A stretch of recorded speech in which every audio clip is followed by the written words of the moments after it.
from recent immigrant backgrounds. That's a kind of non-zero sum mobility setting.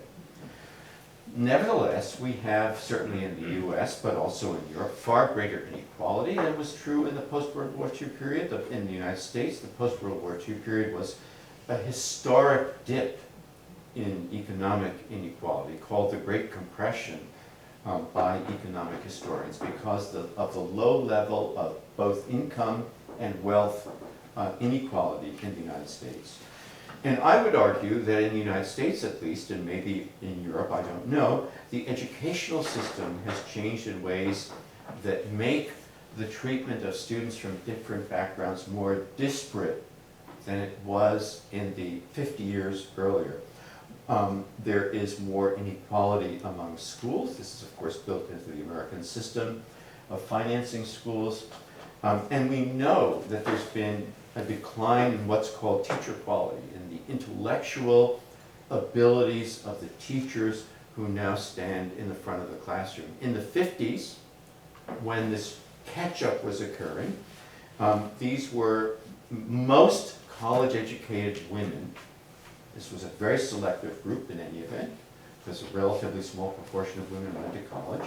Most college-educated women wanted to be teachers because there were limited other opportunities open to them. Now, of course, this is no longer the case, and I'm not arguing it should be, please, that's not my implication. But the point is that teachers are now drawn from a lower strata of academic achievers. And of course, the rewards for teaching have not kept pace with this change.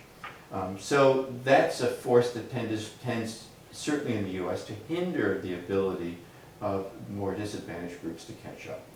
So what do I think is going to happen in the US? I'll briefly sketch that. I think that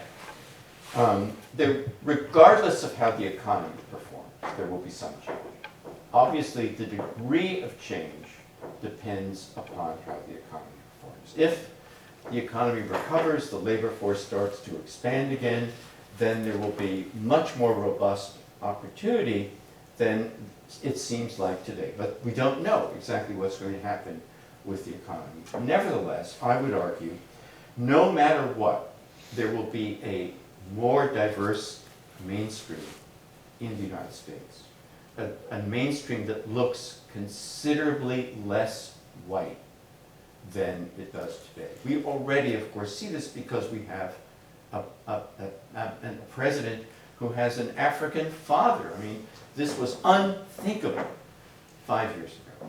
So, and I think this is in some ways the tip of the iceberg. It indicates that there are other changes that are taking place kind of at less visible levels that sort of follow along the same lines. Actually, one simple indicator is that the average white today in the United States now lives in a census tract, a neighborhood that is 25% non-white. That is a 2 times greater share of non-whites than was true 30 years ago. And that's going to continue almost certainly to evolve in that direction. So, but boundaries are not going to disappear everywhere. That seems unthinkable in the current set of circumstances where there are restricted opportunities. They will become more contingent. So there will be many people coming from minority backgrounds who are doing well and who are accepted in many social domains as social equals of whites. And for them, their difference in skin tone, their difference in religion may not seem like much of a hindrance. And it will become more like an ethnic origin than like a racial barrier. They will have more control, in some sense, over how they express it in relation to others.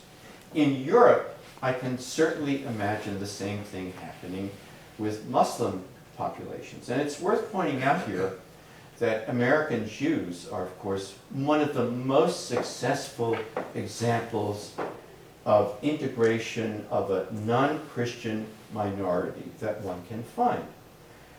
This has happened despite the fact that there is still a large group of Jews in the United States that wall themselves off from the surrounding society, that live very religious lives, that refuse many forms of interaction with outsiders. I happen to live in Brooklyn, which is where a large number of individuals are, or large communities of these individuals are located. We're talking hundreds of thousands of people who, you know, have different costumes, who speak in Yiddish and not in English, et cetera, et cetera. So, you know, integration does not necessarily mean the eradication of all forms of difference for all members of a population. It means really that there is kind of a distribution of the group in terms of its adoption of the mainstream culture and its relationship to the mainstream.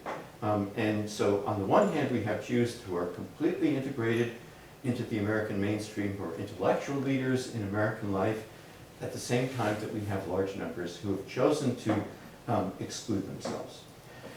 Well, as the example of Jews suggests, there's going to be rising heterogeneity within, I think, minority populations. We already can see this.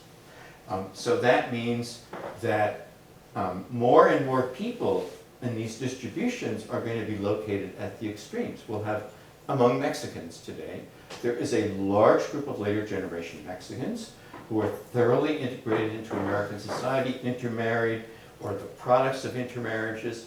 At the same time, there's a large group who are legally, civilly excluded from American life because they lack simple documents to establish their right to live and work in the United States. Their children, even when born in the United States, and therefore having citizenship, are growing up in the shadow of this illegality and clearly unaffected by it. So a more diverse mainstream, but paradoxically, a mainstream that still excludes many people. In the United States, this will be exclusion based on race and ethnic background in large part. There will be, at the very bottom of our society, it will still be disproportionately non-white, even as at the top it becomes more diverse and mixed. And on that note, I'll close, and I hope to get your reactions and comments. So thank you very much for your attention. Happy